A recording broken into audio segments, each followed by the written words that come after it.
Hello, Gabriela. Hello, Gabriel. I'm glad to start this conversation on a friendly manner that we already spoke a bit before starting the recording. And I'm glad to jump on board with you to discover what is behind this big word of Vision Quest. And in connection to radical responsibility. Um, yes, and that would be my first, maybe, yeah, first impulse or question. Or mm, I saw that you're going organizing this lab with Patricia Patz about Vision Quest. And when I saw this and possibility management, Vision Quest, I said, "Oh wow, it's gonna be like like a real journey." And yeah, maybe I start with that. What is for you Vision Quest in the context of radical responsibility? Hello, and thank you for the invitation to explore this territory. And honestly, I don't know the answer for this question. I I have the impulse to share from my side how do I start having this impulse or this calling to joining this space. And I want to check, are you listening me? It seems that you're frozen a bit.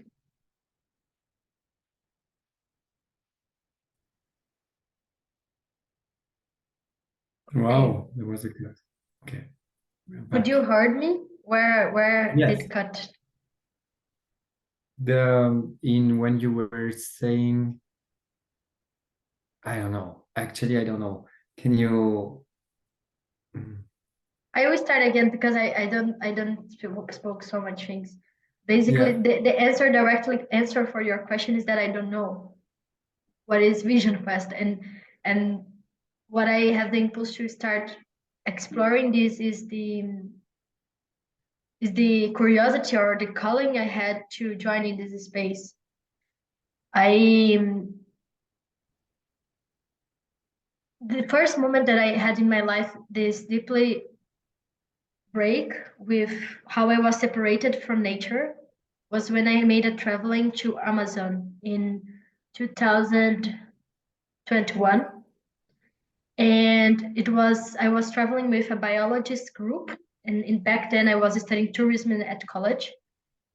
And I was the tourismolog student between this biologist group. And the purpose of the traveling was to research how the biology and the tourism could collaborate for the preservation of Amazon. And it was 2 weeks sleeping in the jungle with these hammocks, and there was an indigenous guide that was guiding us and with us teaching how to listen the jungle and how to make the hammocks in a way that the animals don't enter in the hangmock or handmock. The thing you hangmock that you lay down, and all this like doing the food in the bonfire, taking shower in the river, all these things. I remember that I was so um inside of my box threatening that I couldn't enjoy this experience. And and I remember the first day that I couldn't sleep because I was constantly thinking about snakes and the animals and the sounds of the trees making like this shh, and all this was threatening me so much that I couldn't sleep, and I woke up just with these big eyes because I was sleeping waking up.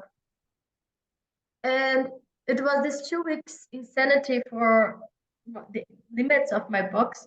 I remember that was almost the last day that I was such with a peace and a grounding that I never felt before, that I was asking, what is this that happened inside of me that created this spaciness that I didn't feel because I had my mind always working so much, still so fast. And in the end of this 2 weeks journey in Amazon, something shifted for me in this connection of being in the jungle, in the trees, in the rock, the mosquitoes, all these things. The sensation is that the wall get thinner, get small between me and contacting directly the wild nature. And this was 3 years ago. And since then, I've been nomading and mainly of my time spending in online spaces in a computer. And I'm feeling in a edge of what is the next thing. Like I've been 2 years in possibility management, starting to do this rage club and offering the spaces and discovering my no material value and how to live besides worrying about money and surviving things. And I'm I'm sensing the edge of like what is now? What is the next thing? And I remember back then that after this 2 weeks journey in the nature was a big shifting happening in my life. That was this decision about getting out of college and starting this nomad life.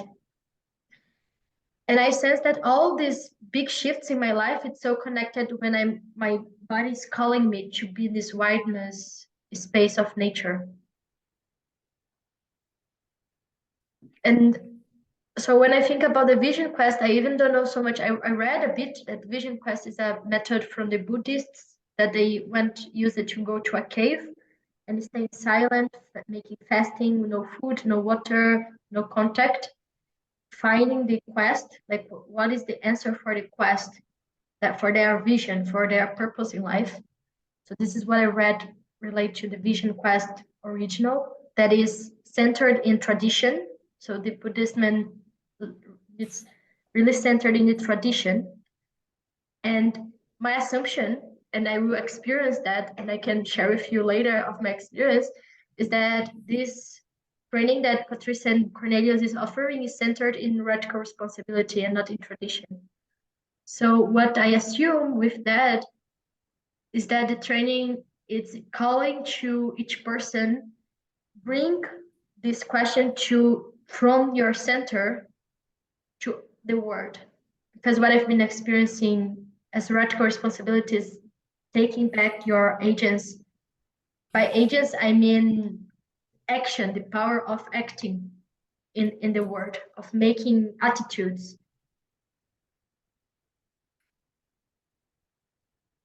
And I feel this calling from my body from this initiation in this wild space that is not in a room, that is not online, that is wild, that is I use my hands, that I will go from cold to hotness with mosquitoes, with all these external things that is naturally moving me to the liquid state.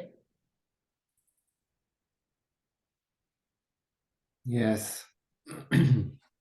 I have so many visions when you share that, meaning that I see also, well, and this is I want to share a bit about my journey to connecting to nature. In my own journey, I connect to entities and invisible life forms that lies somewhere in the stones, in the trees, in the rivers, in the shades sometimes, or in the caves. And they are different. And when I hear you, I hear also, I sense these invisible beings that are also there and collaborating to the journey.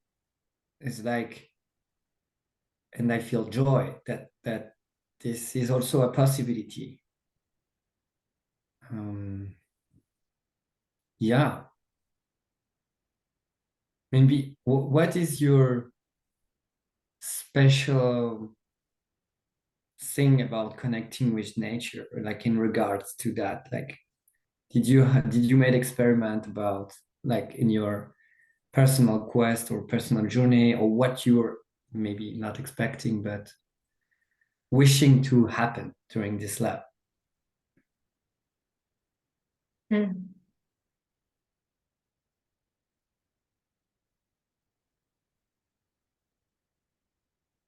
The first thing comes is about making peace with doing.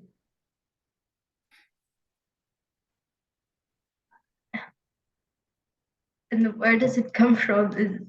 This was just coming, this thing, uh, Because the opening. word, maybe the word peace, will you explain more? What is it for you? Mhm. One of my peace, when come this word, is like not fighting, not resisting. So the peace would be surrendering. Yeah. And somehow one of the main things that I noticed that keep me deeply rooted inside of me in the patriarchy is this thing of performing, doing it, showing it. And when I say make peace, is uh, one of my purpose, at least now, maybe can change until arriving in Germany and the day of the training. But now it's how to let go and surrendering for this. And when I say this, is this doing this performing, because I already tried to change that, like with the relating with my grumbling and emotional healing process and different process to take out this of me, this need to perform, to do it, this red brain of creating, do, and it's not working. And I'm in the edge of what is the next thing about about this relating with the do with creating, with the creation. What is this relation that I have with creation? And when I think about this vision quest, is what comes to me in my personal space right now. I don't know how what does it have to do with the nature or the space by itself.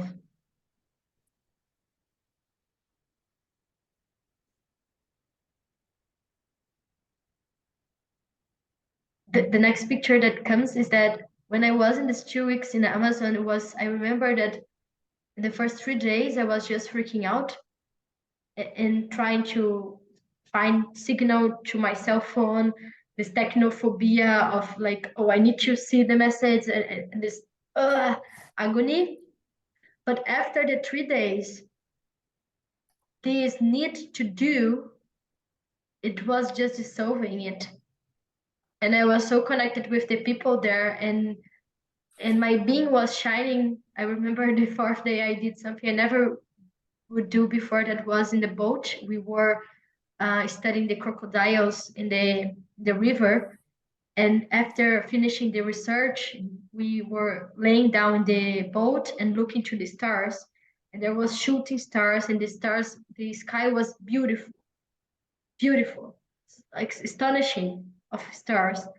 And I just started to speak like a poem or something from my heart. And I started to speak that today I would call speaking from the unknown. And I remember was about why we are here, like what is the why we numb ourselves. And I remember that this touched people and we started to cry together, and then this opened a space. And when I'm in the state of this doing, this performing, I'm not there. I'm not there in this space that I could access there, that I remember so clear the energy.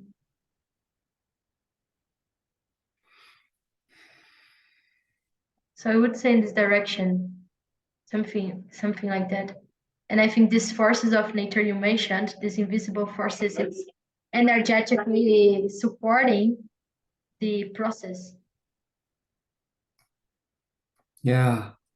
And I can When imagine you, how the animals also, and there is a totem where we go to communicate also. So this totem, it's our place in the nature. It's what Cornelius shared with me, where we go there and we spend one day and one night until the rising of the next day. There is this place where you stay also. There's an energetic platform also serving for your own journey to this discovery journey.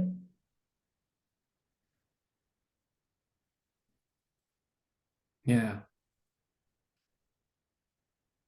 yeah, so many, like I really sense this, also, another thing that for me is coming from nature, and I extend it to energetic body of earth, which is the bright principle, like those archetypal forces that I call, like, I don't know, something like natural, that shine naturally from the being. And that's the picture I got when you talked about also these invisible forces of nature. And for now, I don't know. I don't know if I have another question. That's the only, yeah, that's the thing. And I guess that Vision Quest is also supporting that, for people to refine or to experiment with bright principle, or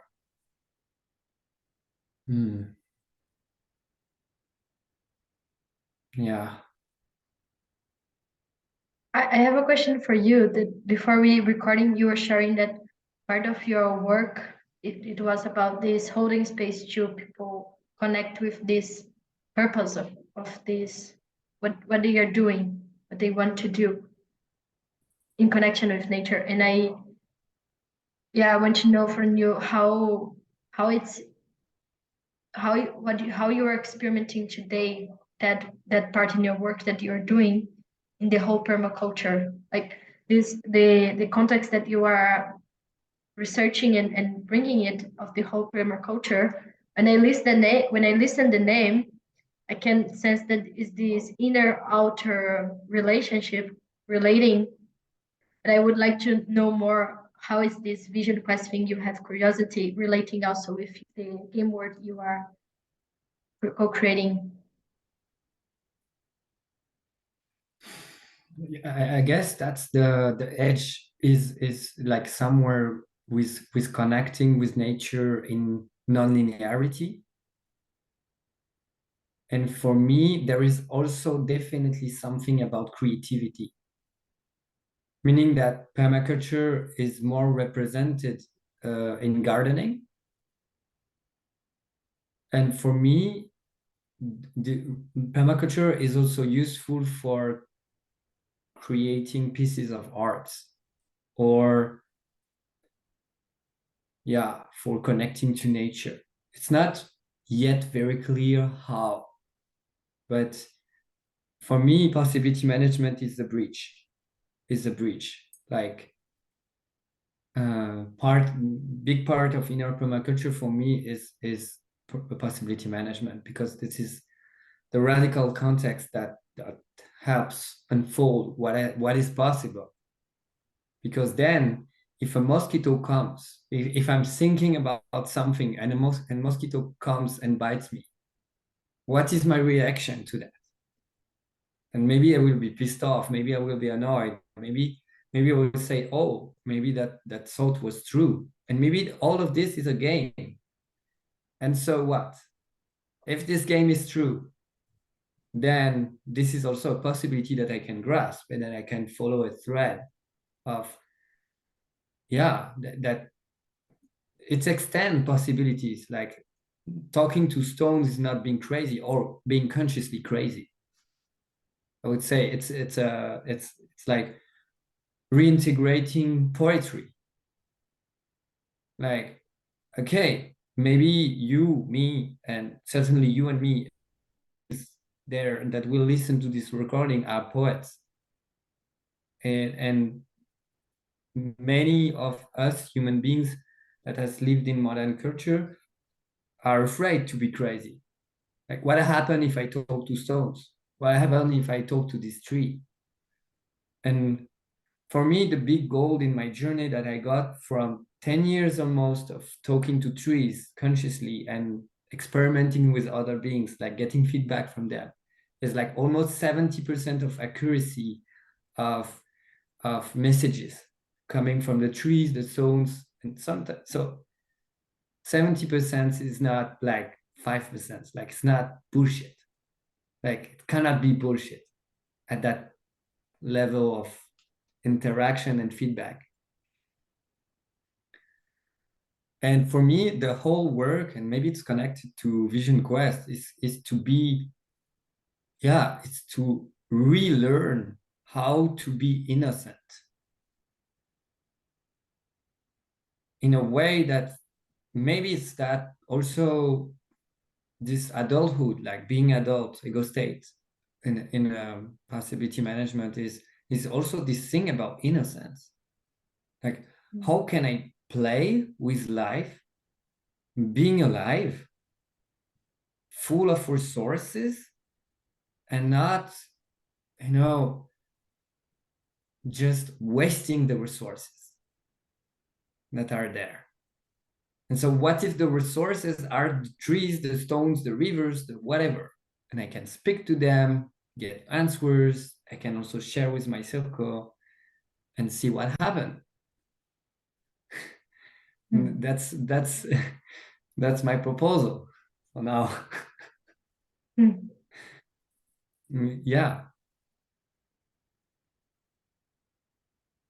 And I see how when you speak about that, it's touching this part inside of me that I remember as a child that for me was a big shift when I started to be constricted about doing these things. So I remember a lot this, I love it to play with the trees as they were beings.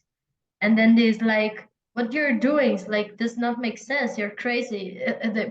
The trees are things, it's not beings. And it's because it's a thing, it's a resource that we can extract it and do whatever we want. That it's this I don't care, so I don't care. And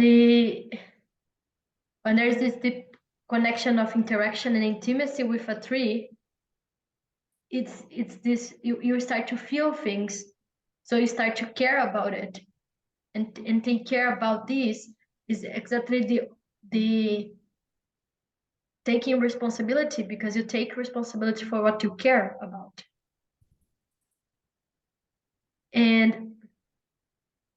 And when you're saying about the innocence, come this distinction between naivety, because for a long time I mixed innocence with naivety, and this it's not so clear, but for me it's different. It's two different things: the innocence and naive. And naive I see it more as a shadow principle, as I pretend to not see. I make me as a fool that I'm not perceiving what's going on, so I can just like walk past by the thing and not take care. And what I'm listening from you, this innocence, is this space of caring, and this space of making contact. And it's possible contact because there's not a wall of these reactivities and these things. Yes. And creation, connection is way more, like, it's prominent, is way more important than earning money or being productive or yeah, yeah, taking care of Gaia is way more important than, having this personal need, this constant personal need, which is not a need that is coming from the being, but more a mimetic construct from the society. Like, you're there, you're stuck on this planet, on this society, on this culture you didn't choose. And then you have to work. And then that's bullshit, because all of this is a prison. And that's also what we learn in possibility management, like going out of the 8 prisons. And it's totally different. Like, for me, innocence is like, for me, it's a kind of goal or a purpose, like for evolution. Like, innocence is serving evolution. It's innocence is I don't know, it's ownership, like responsibility, ownership, like agency. Is playing with, like, this, also having this lightness of being, but also this word of clarity, like, yeah, I'm there. And yeah, I guess maybe it's connected to archetypal um, ego state, something like that. Or,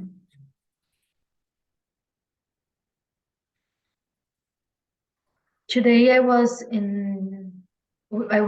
sharing with that I watched this video that Clinton and Chloe created about trash, and there was a this using this fun way of creating possibility and talking about something in a experiential way. We can let in the description uh, if someone didn't watch this video. But what I want to share is that after watching, I was talking with my partner, and I was navigating how I feel sad about putting money as something that destroyed the planet.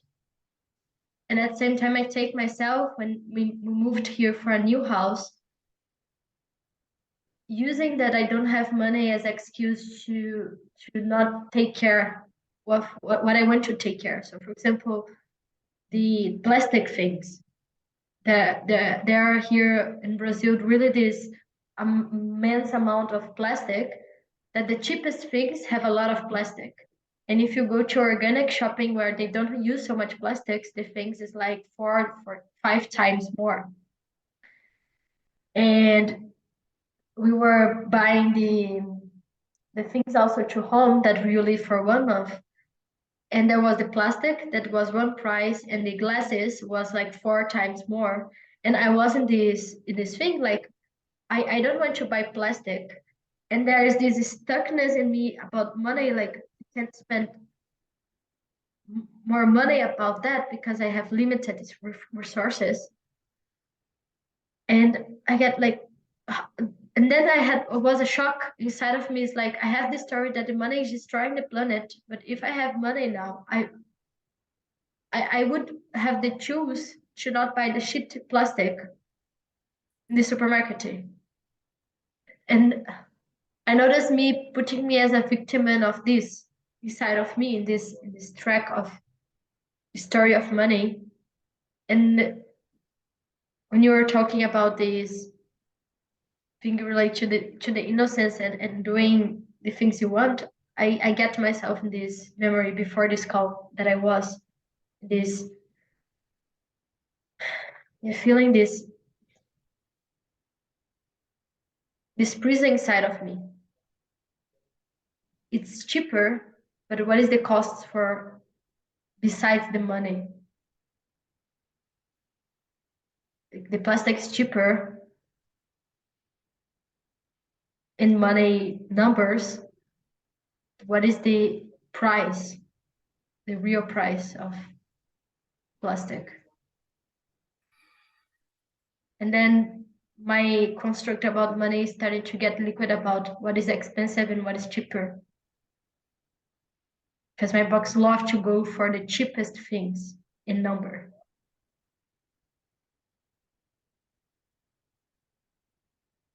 I'm And this is another edge for me, this construct about cheap and expensive and save money, buying cheapest things, buying cheapest clothes. Yeah.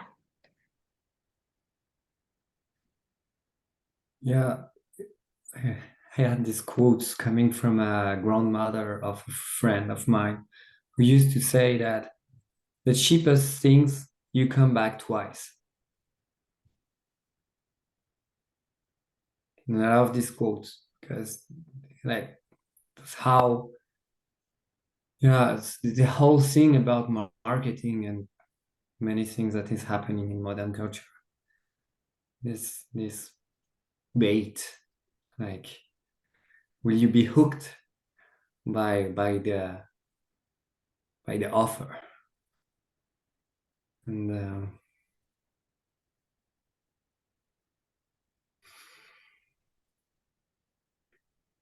yeah, and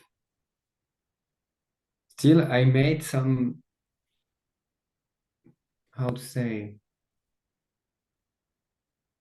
yeah, I love this. Yeah, I'm trying to find a bridge between what we were talking and Vision Quest somehow. So I will forget this for a moment. And um,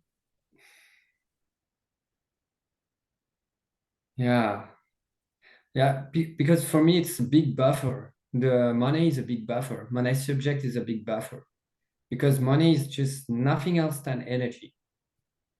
Meaning at the root of it, like who creates money? It's just decision of people who decided of the value of something and and print it in a way that you have this material, this artistic material representing tradition or maybe sometimes wisdom or whatever, and we buy stuff with that. But in terms of manifestation, like, okay, this is one currency, and I yes, okay, I find the bridge. Like it's more like, yeah, what if transformation is also a currency? Like, or what are, or actually, what are our currency? I was talking about in Vision Quest, like the values or the bright principle. Like, what are the things that we emanate naturally from our beings? And what are our currencies? Like, meaning maybe you have your currencies that are, I don't know, maybe it's consciousness. I and I have mine. Like my one of my currency is art. Even so, for example, I'm painting and I'm not selling my paintings, but this has a value. This has a value. Or when I'm space holding for someone, even so I'm not paid, this has a value because this is transformation. And so my currency is also transformation. So I guess there is a gap. For me, there is definitely a gap to create between what are the mimetic construct inside the money and what are connected to my being, my currencies in this life. And this is totally different. Like, because I'm not using a software, a sheetware from modern culture to design my choices. I'm actually redesigning my choices because I know my currencies. I know my values, and then I know my currencies. And yeah. So yeah. What comes is that the vision, one of the main things about the vision quest is finding your currencies. It's reconnecting with these currencies that you name it as the resources, right? So I think it's about I see the vision quest, but the trainings that I've been participating laboratories, it's this distillation space of the currencies.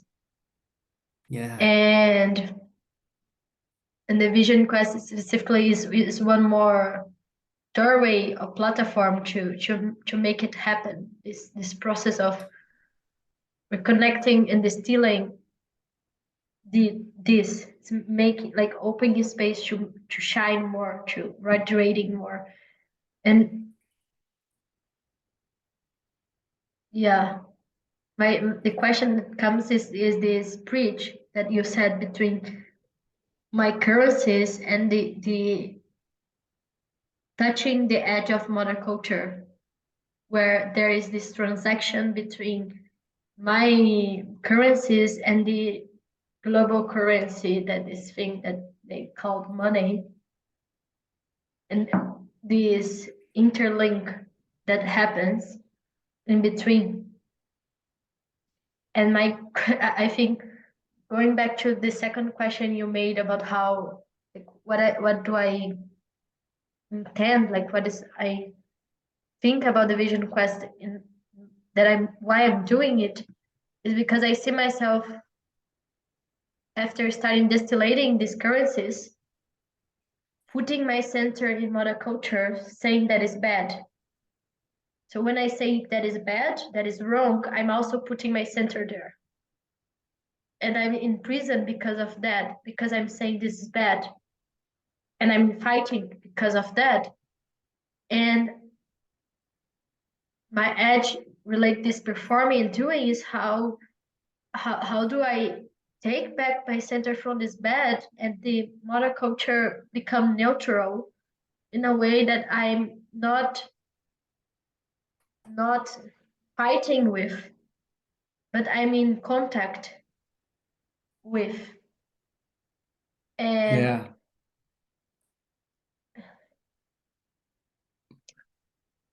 because I've been discovering the last weeks a lot of resentment and hateness towards monoculture, and this is the threat that I see my center keeping there. And when I'm with clients, when I'm with in a shopping mall, or when in the supermarkets, or relating with this culture, I'm not in my culture because it's there.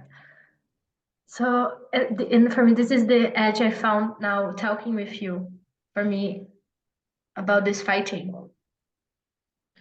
And that I see when I'm more connected with my quest, that is my question, that I am this question, this fight dissolved by itself. This is the main thing that it's calling me to the vision quest, is to reconnect with this quest, this interrogation mark inside of me. Yeah. When one thing, or there's two things that came to me. There's this deciding about the value or non-value of something is the same thing. That in case of modern culture, it creates prison. And the thing about relating to modern culture without fighting it evokes me mediation. Meaning, what are the bridges that I'm creating to still relate without putting my center in it? It's like, okay, you do that like this. Okay. And just, it's another point of origin. Another, yes, I'm glad I am having a discovery space with you, because the many things that I said today, I wasn't thinking about it. So I'm glad about that. Yes, thank you for your vacuum questions to create this discovery space. from my side also, like I there are things I spoke that I didn't spoke before. I celebrate this like spiritual space that were created. Yes. Thank you. See you in other spaces, Gabriela. See you, Gabrielle.